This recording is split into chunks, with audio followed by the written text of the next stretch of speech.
Hey everybody, it's Jeremy, your host at Marketing Trends. Today I spoke with a super cool individual named Jeff Nicholson. Jeff is the co-founder of a company called Tracer. This guy sits on the board of companies like Roku, Pinterest, Nextdoor. He had the privilege of working with Vayner Media in the early days and built this really cool company called Tracer. You're going to hear all about this guy's experience in marketing, how he builds teams, and this is just an overall baller. I think you're going to love this episode. Hey everybody, this is Jeremy. Welcome to Marketing Trends. I'm your host. Super stoked to have a true legend on the podcast today. We've got Jeff Nicholson, CEO and co-founder of Tracer. Jeff, welcome to the show. Thank you for having me. Appreciate being here. Dude, I'm super stoked to have you. I do want to brag on you a little bit because I love your background, brother. So I just want to give people a little more context. I know that our audience is made up of a lot of executive leaders kind of across the Fortune 500 and beyond. And I think, man, your background's super fascinating. So I want to give a little more color, and I'm sure we may talk about some of this stuff too. But for everybody listening, check out the badassery that is Jeff Nicholson. Okay, so this dude has been in the media and tech space for over 15 years. Before he joined Tracer, he was first the chief media officer at Vayner Media, where he spent 5 years scaling that business globally. He's also served as the head of ads at Social Code, which was the largest spending agency on Facebook in North America. Prior to that, the homie was a VP of ads at Lead Karma, which sold to Bankrate for a measly $30 million. Congrats on that, dude. Currently, let me continue. Currently, he sits on the board of some really small companies you may have heard of, like Roku, Pinterest, Nextdoor. He somehow has time to teach at universities, including Babson College, NYU Stern School of Business, University of Virginia, and let's not stop there, Miami Ad School. Jeff, you may be one of the biggest ballers we've spoken to, and I'm honored, man. Glad you're here, dude. Wow. I mean, I need you to come to all my meetings and introduce me because, I'm now embarrassed. So I appreciate that very much. Dude, thank you. I fucking love it. So I just want to, let's start at the beginning, man. On these shows, we're so honored because we get to have some truly brilliant folks, across the Fortune 500 and interesting brands. I do love your background. And I really want to kind of start at the genesis for you, because I'm curious, when I see a guy like you who's done and doing some really incredible things, I got to know where it started. I got to know, was marketing the thing that first kind of grabbed your attention? If it was, what was the brand? What was the beginning of this interest in tech and entrepreneurship and marketing? Where did that begin for you? Yeah, I'd say two things I always kind of remember. Always been an entrepreneur my whole life, from an early age. And I tell the story a few times, but I sold lobsters as a kid. So my dad scuba dived, would catch them with his hands, bring them home on Sundays. And long story short, I convinced him that I got to sell half of them to the neighbors for discounted prices because I was mad at him for giving them away, right? I'm at the supermarket and I realized, just old enough to do math. And I'm like, it's $8 for a pound. And I'm like, Dad's giving them away for free. I'm like, there's a game here. And so I think early on, I just always, loved finding that as a kind of business student of the world. And then from a brand perspective, I took marketing in college, but even before, just like being a basketball player, like Nike was huge. Like you watch some of your heroes represent these brands and how much of an impact it had on me, and even Topps and trading baseball cards and stuff like that. So I think early on, I just always had an appreciation for how brands created love and experiences in the world. I love that. So you're from Maine? Where are you from? I'm from Boston, North Shore. You're from Boston. Okay, yeah, got it. Okay, north. Yeah, from Beantown. Awesome. And you said Nike, which that's the one for me. For me, it was the Just Do It campaign that really struck me. Even as a kid in the 90s, I was like, oh my God, there's something incredible about that campaine, which is still powerful to this day. So Nike's one that really kind of pulled me into the space as well. And then of course, me and Michael Jordan are homies. Had to had to follow. Yeah, exactly. I hope you win in one-on-one. Yes, indeed, dude, indeed. Okay, cool. So is there a certain way that you kind of approach marketing, right? Like I know you've had a lot of experience now, but kind of fast forwarding to today, how do you approach marketing? What's kind of your view of this really interesting landscape that seems to change a lot? What's your kind of perspective on how you approach it as a leader and as a brand? I think I start with natural curiosity. I still to this day will do my own research and Google brands and go through their experiences and understand what other people go through, right? And it's fascinating when you look at the consumer research on people use 8 apps or less. They're very specific behaviors. I used to look at people's phones, and you can tell very quickly just on their layout how they operate with phone position and thumb position.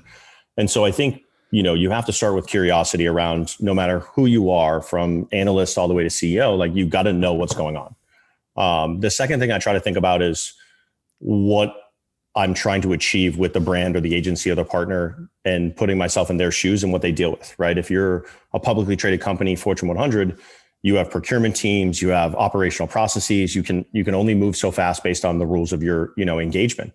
And then, flip side, you might have a small tier brand and they're willing to test. And it's, how do I drive value early so you're gaining reputation for them in confidence, because every dollar that they spend is like their life. So if you strike out for them, like it's really hard to get a second try. And I think you have to, put yourself in their shoes and understand, what mutual partnership means. And then the last thing is thinking about how do you invoke the feeling that you'd like, right? Like I talk about brand touch points. Like you get a lot of them in life. And, if your Google Maps listing has a food picture that you didn't, qualify or approve, and it looks like shit, like someone may never come back, and they could live down the street because they think about shit food when they see your picture. So I kind of go through those a lot, no matter what I'm doing. So I am curious about the VaynerMedia experience, Mm-hmm. So when you joined, was it early days VaynerMedia when you joined? Yeah, it was early days. I mean, we on the media team, I think there was only 15 people that I ended up kind of managing and inheriting. And, shout out to Chris and Jason, who were my guys, and they really helped me out. But I think we were very early as a media team, to start to have the same size scale of what Gary had already built in the creative was kind of the pitch, right? Like have the ability to match media investment with creative, because they go hand in hand. It's like a marriage. So if you're not aligned in that framework, then you're going to have a hard time being successful. And so, I had a lot of work to do to catch up to what they had already built, but it was early days and then grow from there. What prepped you for that experience? Like what's some of the, and where were you, I guess, that you were able to kind of take that experience? Cause it seems like VaynerMedia was a really formative time for you. And then obviously I want to get into Tracer as well, but what prepped you for being able to jump into VaynerMedia, get on a small team, and then really grow that and become the chief media officer? I think, comfort with an evolving process and consistently changing, space was one of the things I learned early on in running ads. You go from Google to Yahoo to Bing, and then all of a sudden you're running emails because you've graduated and now you're responsible for more shit. I think the comfort of that over many years makes it easier to be a leader, because you're just dealing with something that you've never dealt with. Like I always joke, like I've never done my job before, and that's new for me all the time as you move forward. So I think that level of comfort over just years of running ads and being in the space helps. I think two was lead karma. It was my really chance to run a business where I was controlling, a large aspect of our success and failure. And, I was very good friends to this day with my boss, Akshay Patel. And I think our comfort with each other, but his trust in me to like really say, hey, we're going to win and lose on what your strategy is. And that was a big deal, because you start building up wins. And then I think you feel more confident, obviously, as you move forward.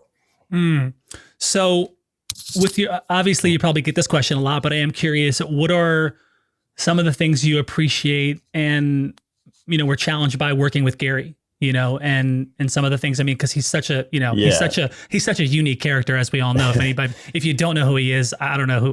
But what was it like? What was like working with him? Like, I think he's like at 12 million. So it's ridiculous, man. Yeah. Ridiculous. Yeah. What was it like collaborating with him? Yeah. It's amazing. I mean, first and foremost, like he's better than what people even think. Like the guy is so smart. He understands, how our world operates at a level that, I still aspire to. And so, it was a really fun experience. I learned a lot from him, and I'm very appreciative of what he's done for my career. I think, him and I would both say this, like we're both, sales guys who love to know our space and want to compete. And so like, we would compete in a good way. And, he's a great challenge for me in regards to like my career and where I want to push towards in a lot of ways. And so I think it was just really, really valuable for me to learn from him and have the experience to just watch how he operates. Was there a lot of direct and indirect coaching, mentorship on just being a CEO? Because look, it's a major difference, as going from leading media team at the highest level, of course, working with some amazing brands, but then you crossed over, to be the CEO. And as you know, it's a full contact sport and it's such an interesting world. Was he a big part of or were you watching him in that role and really I'd say both. I'd say both. I mean, just watching someone that closely, like I spent so much time with him and so many years, I think, you just get to pick up a lot of what you want to be as a leader, and you get to learn from his experiences and even how he handles the team and how he talks publicly and the cadence of messaging. All of those dynamics are very important to learn. And, he does a great job of that. Obviously, there's a huge following both internally and externally of the companies. And then I think, him and I always had the game plan, right? Early on when I pitched him for Vayner, like the goal was to incubate Tracer. Like Tracer started day one when I joined Vayner as an incubated engineering team. And a lot of people don't know that. And it was the whole game plan was to move on in a good way. And I had to earn that, right? I think, the thing Gary and I talked about, I felt like we hit a lot of the milestones together. I thought the team was an amazing place and they could do a good job without me in a good way. And I get to take on a new challenge. So I think it was nice that we knew what we were doing. And he was very, again, valuable and helpful and hopefully being a solid first-time CEO. Yeah, because I saw that it was first Tracer was kind of more in stealth mode, right? Yep. So was it just a tool that you used internally, or was it a tool that was used for some of the brands that VaynerMedia was working with? Yeah, so we use it internally at the agency on behalf of the clients for their benefit. But the only current client was Vayner, right? We went 3 years in stealth on purpose. Wow. Okay. What was that? What was that like? Stressful. I always joke with my business partner, Leighton, who is a CTO, my co-founder, and one of my best friends. I always was jealous in a lot of ways because he was spending more time and I was spending more time on Vayner. And I loved Vayner and the experience that I wouldn't train that for the world, but it was also Tracer was like my baby of an idea in a lot of ways. And so, I spent very little time early on, and kudos to him for running the business. And then, later shifted, and it's an exciting new challenge, but it was tough. It was tough not to talk about it, to be honest. Yeah. I mean, so why 3 years in stealth? Was that actual like part of the plan? Like just curious about the plan was just to get to a point of two things. One, feeling like we really solved the problem and added value to Vayner at a large scale, and two, becoming commercially viable to handle some of the biggest brands on the planet.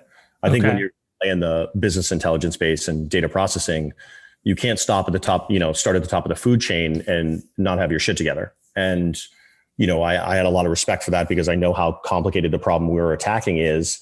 And there is no perfect solution still, but you try to get better every day. And I wanted to make sure that we felt like we were confident we could deliver. And we started getting opportunities through our relationship with Vayner where brands wanted more. And that was kind of the sign for me where I really think we're ready to kind of graduate and go to the next level. Yeah. What was some of the things that were happening there towards the end of the 3 years where you're like, okay, like we've got something here? What are some of the things that were happening? Maybe there's a story you can tell about, a brand I mean, this I've actually never told before, but and he's going to love this when he watches this, is Jason Lohr. He's head of, clients and strategy at Tracer now, but he was a former client.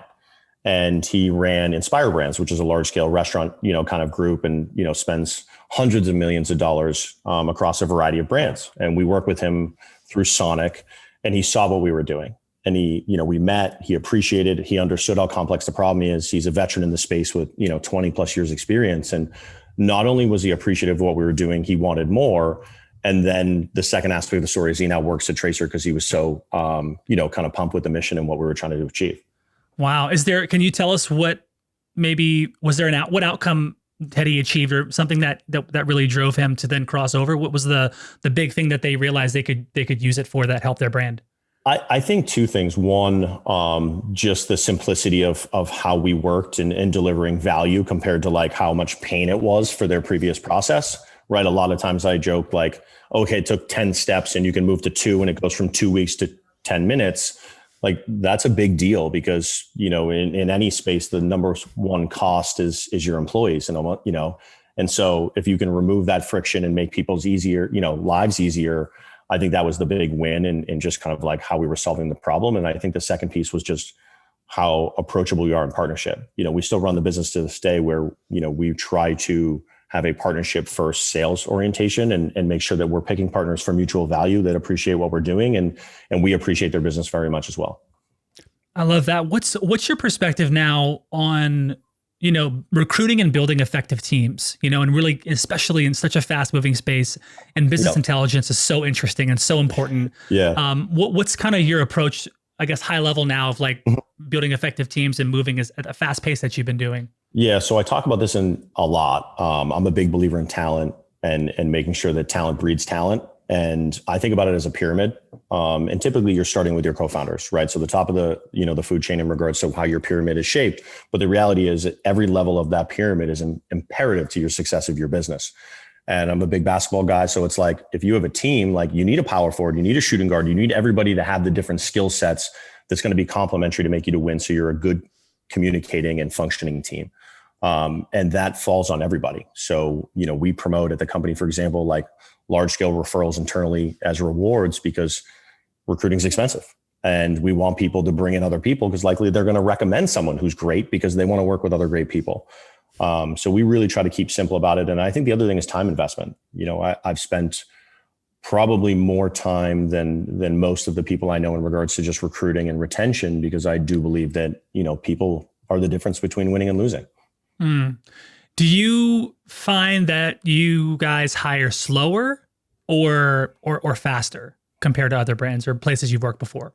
I'd probably say slightly slower, because I really like to make sure that people get, especially when you're early at a company, I think it depends on the stage and you kind of mature as a business. At Vayner early on, I was, slower, and then you move faster when you get better at evaluation and you have more trust and more managers. So I really think about it as that pyramid. As you get bigger, you should get faster. But, I'd probably say I'm slightly slower than the average because we'll go through more rounds. I want to make sure I have a very good feel for what you're doing, why you're doing it, what's your motivation, how do you gel with the team, what are you bringing to the table, along with just being aligned with our values, which is, kind of a table stakes in our opinion. And then I think the other thing is just making sure that everybody invests time, not only you, but your entire management team needs to understand that that's their responsibility as well to continue to build below them. I'd love for you to, really reflect on, like, think of your time at Tracer. You could include the stealth years and even to now, but really reflect on what's been your most challenging day. And then also what's been your best day? Best day is really tough. I'm gonna think about that one for a second. Okay, nice. Worst day I can remember was probably, it's got to be six years ago. Yeah, something like 6 years ago. I actually had skin cancer, which was not very fun. So I was already having which was brutal as a young dad. And we had lost a piece of business. And I remember sitting in my office and I had my pillow because I was like, really suffering from the surgery. And I was like, oh, this is really fun. I look like an idiot. And we had lost a piece of business and I knew we fucked up. And I knew a lot of it was honestly I should have been more proactive in fixing problems that I should have seen. And I was mad at myself. And I thought the team did a great job. And I was so pissed because we were on such a winning streak that I felt like we dinged our momentum, which didn't end up happening. But I remember being like, that was like one of my absolute low points in probably the last, half decade. Best day, I'd probably say a few, but I'd say one of the most exciting days I had was we actually ran the first ever ad on Snapchat's API. Wow. And so that was a pretty cool story where I was late. Leighton's waiting for me, the whole team standing around the computer, and I'm running. I'm sweating profusely from a previous meeting. And I remember walking in and everybody was stoked and we pressed the button together. And I was like, wow, I'm going to remember that one for a long time. So that was pretty cool. Oh, I love that. That's awesome, man. How would you say that you've really evolved as a leader over time? I would definitely say I've gotten more patience than I previously had because it's definitely not my forte. So I'm not saying I'm good at it, but maybe I've gotten slightly better. Two, I think I've gotten more caring. I think as you get older and become a dad, you care even more because you realize, the young people, especially who work for you, their parents are terrified for them in some cases when you're, an entry level or whatnot. So I think I'm just more caring in general. And then I think I'm probably just happier, as a leader. I think it's stressful early. I think people underestimate how difficult it is to be responsible for other human beings. And I, as an early manager, I got some good advice, some bad advice, and you're just learning on the fly. And I think now I feel a lot more comfort in being a leader and dealing with things that you can just enjoy more.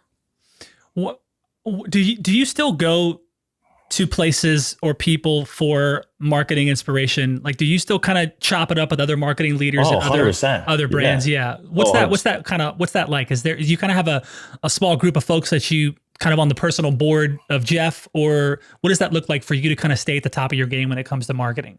Yeah. I mean, I have a crew of friends who are in the space who I consider, very close to me, and we'll chop it up, like, go sit down and have lunch and just talk about what's going on and people's opinions. Cause I love to, have healthy debate. It's one of my favorite things. And I think the other one is just being challenged to help other businesses. Like, it's why I like being on the advisory boards.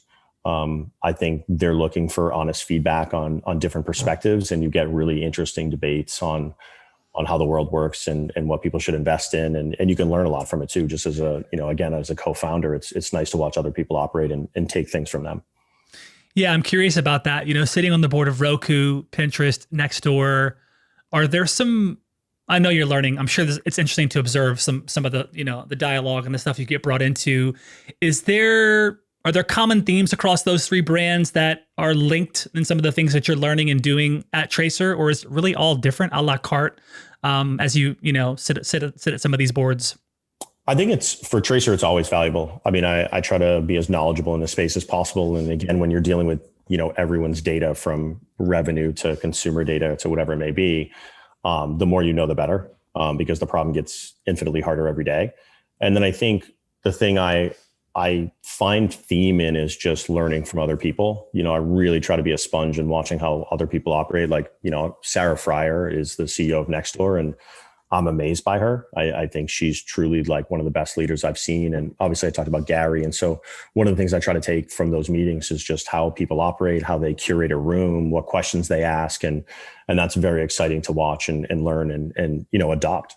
That's awesome. Where, in your opinion, should modern marketing leaders be focusing on improving their skill sets? I think really diving into the product and really understanding at a deep level what the experience is, how it operates. Like, a lot of people think about, investment decisions, and, it's an easy example of like platforms operate differently, and how many do you train on and why? How many do you aggregate at the second level with a DSP? How are you transacting in an IO-based world?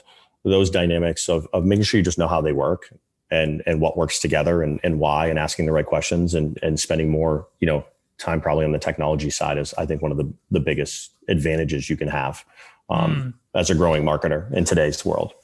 I love that. Are there any, the title of this show is Marketing Trends, right? So we love to look at there's a lot of trends out there. Of course, I'm just curious of some of the things that maybe you're paying attention to, AI, machine learning, things like that. Are there trends that you're implementing, studying, curious about? Yeah. I mean, the first one is definitely crypto and NFTs. Okay. Shout out Real to interesting space. I got my crypto punk right there. Oh, wow. Okay. Nice. So like, I'm a huge believer in the space. I think it's fascinating to watch and how it's changing not only how people think about art in a digital era, but also how they transact in different categories. And it's becoming mainstream, and I think it's very exciting to watch and super fun. I love that. Let's get into Tracer a bit, because it's a super interesting company and technology. And tell us about Tracer. Tell us how it works. Tell us what kind of brands are really starting to see the value in it. And, because we have a lot of CMOs across, massive, big and small, but mostly within the kind of the Fortune 100, 500 space. Tell us about Tracer. Yeah. So we're a business intelligence platform, and how I explain it to people is we solve their data equations. If you think about a small scale e-com company, they're likely spending on Facebook and Google, plus they're using Shopify, and maybe they're advertising on Pinterest. And so those four companies don't talk to each other, and everyone has a different return on ad spend. So we try to take those equations and take those data sets that are imperative to your business, put them together, automate the process, and then try to drive answers, right? Being an engine for answers. What's going on with my business? Where is my money? Who is performing best for me? What is my best product? All of those dynamics. And we solve those equations both at small scale for e-com companies that, probably are $5 million in run rate and above to, large scale Fortune 100s. And, Sanofi Pharmaceutical would be one that, I had a call earlier, so it's on the top of my head, but, they're a large scale, publicly traded pharmaceutical company that has an extremely complex data equation, right? They have multiple brands. They play in a regulated industry. You have a variety of sets of data, from consumer data to cost data to verification data to revenue, coming from a multitude of sources across multiple regions, multiple agencies. And so we try to make that process more streamlined. And there is no simple answer to those equations. It's how effectively can you do it and how quickly you can swim upstream. Is velocity really the big play here? Is just how fast you can help brands? Is that the big marker? I think it's two things. I think one, it's actually how you set up your partnerships. A lot of the companies, when you start to think about their relationships between platforms and, agencies or whatever may be in the space, procurement plays a huge role that I don't think people, kind of give enough credit to. And so I think if you set it up for mutual success around a cost structure that is mutually beneficial, that is honestly one of the biggest things you can think about when you're providing a service that's replacing other things or is a cost reduction or a value increase. And so having an appreciation for what you're doing for their business model and having that feel fair and long-term, I do think is more important than anything else in our space, because you have to have trust and reliability in your partners. I think the second thing is speed in regards to how quickly can you solve some of the problems. We call them value thresholds, where you're not solving every problem they have, but if you hit the first 3 in 90 days or 6 months and they go, wow, this is like a different planet, then you get a lot more at bats later on to create more value. Can you give it a little more? Can you be a little more specific and give an example of a brand that you solved a problem for? Yeah. So if you think about, I'll use Sanofi. If you think about how they operate as a business and you have multiple agencies, the aggregation of data ends up falling on you. And then you have to staff that likely with humans in Excel, right? Our number of competitors, humans excel them across every business category. And so at some point in the process, that is extremely inefficient, and it is cost prohibitive because, again, humans are the highest cost structure. So if you can give that person's time back in not processing a data for, 30 hours a week, right? We have agencies where you can save them 30 hours a week across 5 people. Wow. That's a lot of money. Heck yeah. Right. And so that's kind of the simple equation when you look at human capital and you compare yourself to that. Like, they're not going to outperform technology. Why continues to eat different sectors of business, but that doesn't mean you take those humans and fire them. It's actually you repurpose them to drive value on top. And your workforce gets better because they're not doing mundane tasks. They're thinking about what's next in regards to what decision do I need to make? What audience is working for me? What state should I launch a store in? All of those things come from the data that you're already seeing from your business. I'm curious about your perspective on, because you have this amazing marketing, media, leadership background. You're now sitting at the helm of Tracer.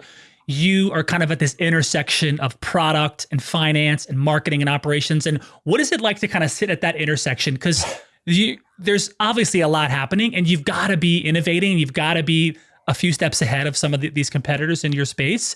But for you, with your experience, what is it like kind of being, I see you as kind of at this trailhead of all these things in the business of, finance, product, marketing, operations. Like, how do you view being at that position? Slightly stressful. No, I would say, it's a privilege. I really love my job and the opportunities that I get, and it's a lot of fun. So I try to keep, reminding myself that of every day. And then I think the second one is it reminds me to be focused, right? Just be simple in regards to what you do attack and how you grow, and appreciate the process as you continue to proceed. But, be defendable. I think the thing I preach to everybody. I like that. Yeah. Like, defendability is my biggest thing in business, because you can get swallowed very easily. And I think you can establish that across a variety of different things, people, process, product, but you have to have defendability as you grow at different stages of your business. How do you continue to think about innovating and keeping Tracer on the cutting edge of marketing? Healthy paranoia, as I call it. Okay, nice. So yeah, I think, number one, I care deeply, right? It's my favorite thing. I also have my logo tattooed on our arm. Like, I got the Tracer logo. I'm invested. So it's fun for me. I spend a lot of time on it because I care and I want to win. And honestly, I think the other thing is just, I want to make sure I don't let anybody else down on the team. It's an easy motivation to keep yourself motivated to make sure that we make the right decisions and spend as much time as I can researching and recruiting and doing the things that I can to be a better leader. I'm curious about at some level, I'm thinking, how does he have the time to do all this stuff? You're a dad, you're a CEO, you teach, you're on the board, on the multiple boards. And so how does being a dad, how does teaching and kind of having close contact to this upcoming generation of entrepreneurs really mold your perspective kind of as you grow Tracer and grow yourself as a leader? Yeah. One of the biggest reasons I actually started teaching was because I became a dad and I appreciated how much it means to invest in someone else's education. Because again, as a young dad who had cancer, I was worried about who's going to teach my kids. And so it's one of the reasons I play in the education space and make sure that like you invest on younger generations getting better and better and more educated. And access to information is huge, right? Like I got lucky to go to Babson, but I walked in and I had never taken economics class. Like I went to public high school. They didn't even teach that. I was terrified. Right. And so like, I think all of those kind of different scenarios made me want to go back and teach and appreciate that that's someone else's, son or child or daughter or whatever it may be. And make sure that like you're investing in their chance to be successful. And that is a good reminder on just dealing with anybody. What do you teach on? What do you talk about when you teach? Is there like mostly marketing, just business? Okay. Yeah. Like anything from, I'll just go through research examples and show people, how you can think about consumer experience and just ask the kids, what do you want to talk about? And they'll pick like a clothing company or, Home Depot or whatever brand they pick. And I'll walk through, everyone take out your phone, search these 3 keywords. Do you think they presented themselves well? And really show people how to think about what they do as daily habits differently, because those things are driving success or failure. That's so interesting. I love that. Is there anything, Jeff, that we've covered some awesome ground. I love this. Is there anything that you want to make an area you want to cover and go down? I feel like we got some epic content here, but you've done a lot of stuff and we can go down some other rabbit holes. Is there something you want to make sure we touch on with your experience or with Tracer? No, honestly, anybody that's interested in Tracer, please, send me an email. Excuse me. Now choking. But no, honestly, if I can help anybody, I'm here to have a conversation. I always try to make sure that like Tracer first and foremost is trying to drive value for partners. And that's what I'd want to get on the Tracer side. And then honestly, I'm just super appreciative of you guys having me. Very enjoyable conversation. Fantastic. So you heard it, folks. Tracer's growing, they're hiring. You may have to be a badass if you work there. I just have a hunch. You might have to be a badass, but if you're listening to this podcast, you probably are. So how do folks get in touch with you or find out about the opportunities? Jeff@tracer.tech. Okay. Jeff@tracer.tech. Yep. Perfect. Awesome. Okay. Let's get into some lightning round questions. Might be one of my favorite parts about the interview. And then we can wrap it up. Awesome. Cool. So, Marketing Trends Podcast is brought to you by Salesforce. Salesforce brings marketing and engagement together. Learn more at salesforce.com/marketing. First question. We have Jeff Nicholson, CEO, co-founder of Tracer, a tremendous baller in every category. Jeff, might be the most important question, Celtics question. Who is the best Celtic of all time? Larry Bird, Paul Pierce? Where will Jason Tatum finish in the discussion? Wow. I'm going Larry Bird. And Kevin McHale, close second, because that's my guy. Fantastic. And then I think Tatum will finish top 5. Okay. I love that question, Aaron, and I love you. Second question. What is one marketing channel, TV, direct mail, etc., that you could live without? I'm going to go snail mail because I literally do not open it, and I find it absolutely ridiculous. Interesting answer. Okay. But it does work, but it does still work, by the way. So I'm not saying it's not effective. I'm just saying personally. Got it. Okay. Yeah. Would you tell us a story about your CryptoPunks NFT tattoo? Yeah. Shout out to Gary and his brother, AJ. They hit me up. There was a huge conversation about it. Gary was very hot on it. And AJ actually helped me facilitate, along with my buddy, Jeremy, my purchase, because I was having literally a digital wallet problem at the time. And I was freaking out. And then AJ actually facilitated the buy on my behalf. So really appreciate both of them for doing that. And I'm very stoked about it. Nice. If you weren't in marketing, what would you be doing? I'd be a marine biologist. Ooh, Interesting. Okay. Okay. Who is one of the most fun people you've ever played in golf? My business partner, Leighton. Nice. Awesome. We have to play sometime, by the way, because I love the game. Always welcome. Nice, dude. Cool. All right. Favorite band or artist? Ooh. I'm going to go current is Zach Brown Band. I'm addicted lately, so we'll go with them. Yeah. That's classic, man. Okay, cool. Although I actually all time, I'd say Rufus the Soul. Really? Yes. Okay. We just saw them live at ACL. They're amazing. Oh my gosh. We're immediately bought tickets to go see him in Houston in a couple weeks, dude. I mean, the best show by far, dude. Me and my wife and partners, we love them. In love with them fully. Preach. Oh, sweet. I love it. Okay. Best advice for a first-time CEO? Wow. I would say trust your gut. Love it. And I'm going to take this question from Tim Ferriss because I like it. If you could put a billboard around the US, what would your billboard say? Thank you to anyone who helped me. Ooh, I love it, man. I love it. Jeff, such an honor to have you on the show, dude. Like, incredible conversation. This is one that I want to like put a semicolon in and then have you back on maybe in 6 months or a year, dude. Sounds good. Sounds good. You're a guy that, appreciative. Yeah, we'd love to kind of keep track of seeing what you're up to and in the space, man. Super inspiring, man. You dropped the mic several times during this conversation, dude, and it was really an honor. So thank you, Jeff. Thank you for having me. Really appreciate it.